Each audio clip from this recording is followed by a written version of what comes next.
Olá, bem-vindos a mais uma edição do Food Connection, a única mesa redonda da televisão mundial onde o assunto é a própria mesa. Aqui a gente discute as coisas mais importantes e mais relevantes da gastronomia do Brasil e do mundo. Hoje vamos falar dos efeitos do aquecimento global sobre a produção de vinhos. Em algumas regiões do mundo, mesmo na França, o efeito pode ser desastroso. E aqui no Brasil? Hoje vamos falar também de um assunto bem indigesto. A aprovação pela Câmara dos Deputados do projeto de lei do veneno.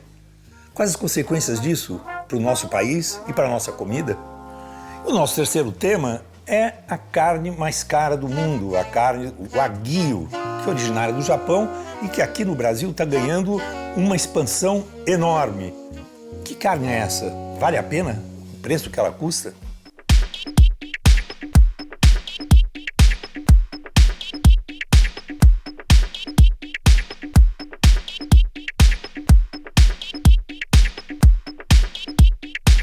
E para nos acompanhar na jornada de hoje do Food Connection, eu tenho aqui ao meu lado, como sempre, a presença indispensável da minha companheira de mesa, a chefe Bel Coelho, do Cuia Café. Sempre uma honra estar nessa mesa.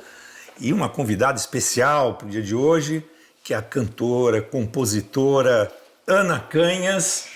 Olá, querido. Que volta ao Fazano. Estou muito feliz de estar aqui. De volta ao Fazano depois de 16 anos, né? Que loucura. Pois é, aqui o nosso programa é gravado aqui nesse cenário incrível do restaurante Fazano, em São Paulo, que fica no Hotel Fazano, que também cedia o Bareto, que foi o bar onde eu conheci a Ana muitos anos atrás, que era uma cantora promissora na época, cantava aqui no Bareto. E hoje é uma superstar, né? Agora!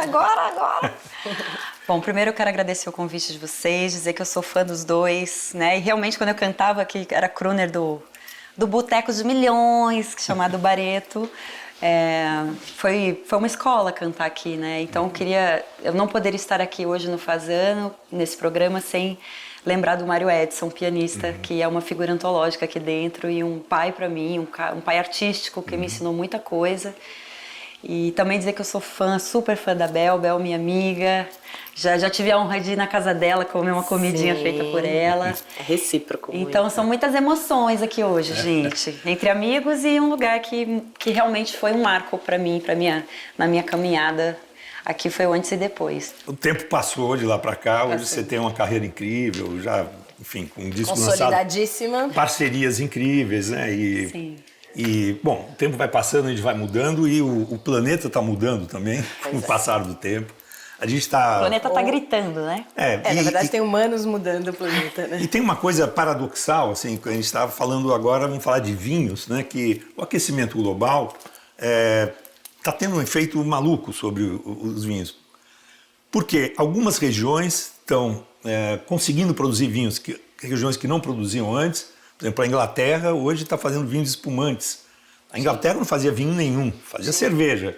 Hoje está fazendo vinhos espumantes de boa qualidade, porque, principalmente no sul, né, do país, enquanto que regiões como Bordeaux, na França, que tradicionalmente faziam grandes vinhos e tal, o calor ali está começando a ficar tão intenso que as uvas estão ficando concentradas demais. Sim. Então, por um lado, você tem lugares como a Tasmânia, que é a última fronteira do mundo. Eu só conheço o diabo da Tasmânia, que é aquele que gira em volta da árvore. Não, a Tasmânia é um lugar incrível. Por exemplo, frutos do mar na Tasmânia são incríveis, porque as águas, eu conheço lá, e as águas são super geladas, são frias. É a última terra que tem antes do Polo Sul. Então, esse frio sempre foi muito bom para os frutos do mar, mas para vinho, nem pensar. Agora eles estão fazendo vinho, porque está aquecendo lá. E lugares tipicamente produtores de champanhe ou de vinho branco estão tendo dificuldades, né?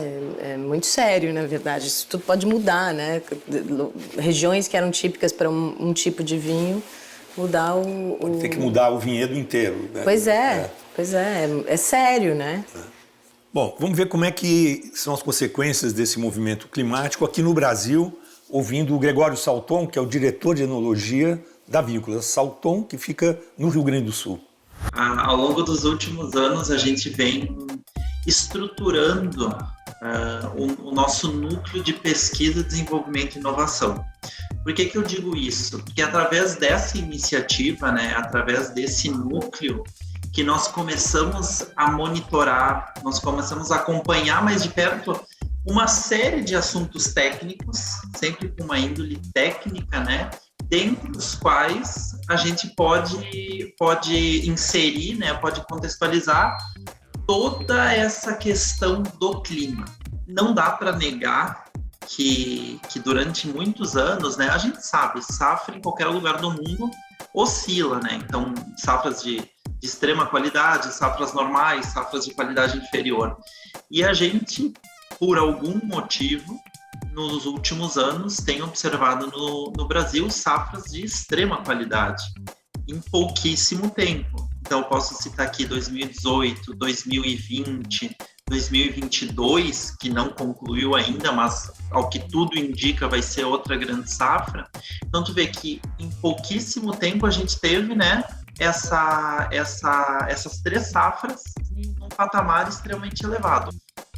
Pode ser influência dessa mudança climática? Pode. Eu não me arriscaria a afirmar isso nesse momento, mas pode ser que sim. Eu achei muito louco, assim, o que ele falou, porque tô um pouco confusa, até vou pedir explanação aí dos Masters, que ele falou que tem ocorrido safras de alta qualidade recentemente, sendo que isso é uma coisa sazonal, que às vezes é ruim, às vezes é médio, às vezes é bom.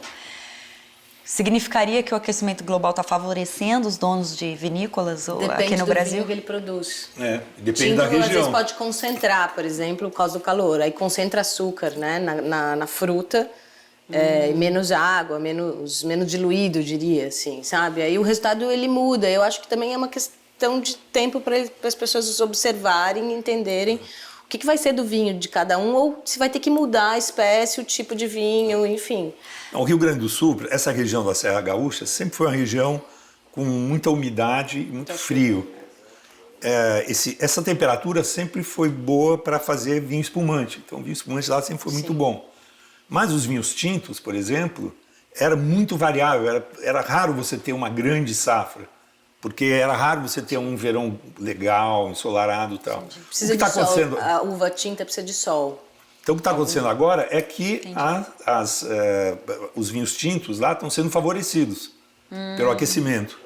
Mas talvez isso seja ruim para os espumantes, que são os melhores vinhos que são feitos lá. Então, se isso acontecer, pode ser uma loucura, porque aí você tem que começar a mudar todas as plantações, mudar as variedades. E acho que existe um equilíbrio natural das coisas, né? No sentido de que quando uma coisa fica muito boa só para um grupo, significa que um outro grupo não vai se prejudicar de alguma forma. Exatamente, é um equilíbrio. Então, que isso é para a vida, né? Isso a gente pode expandir para qualquer coisa. Não mas esse equilíbrio em termos de vinho no planeta vinha sendo de que forma ele se dava?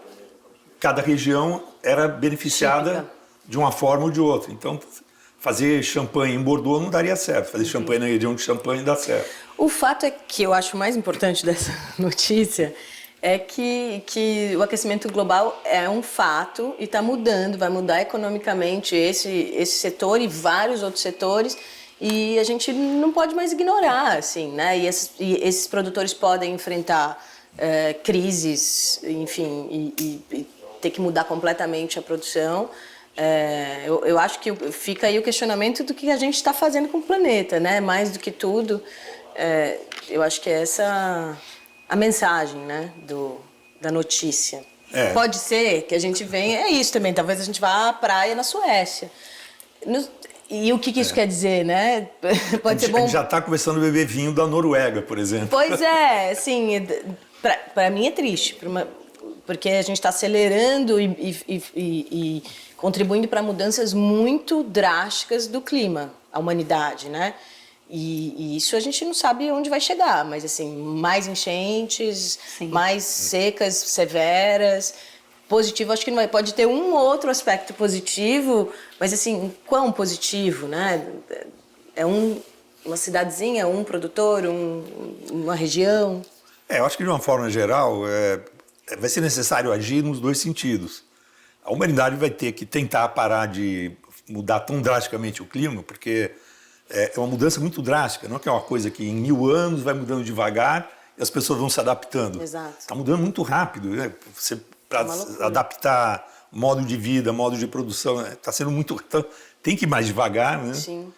E, ao mesmo tempo, isso acho que é definitivo, no caso do vinho e de outros produtos agrícolas, a gente vai ter que se adaptar e, enfim, por exemplo, na Europa, sempre teve um princípio de plantar as uvas vinícolas em colinas, sempre com face sul, Sim. porque eram mais ensolaradas. E no hemisfério sul, sempre nas colinas, face norte, Sim. porque é mais ensolarado.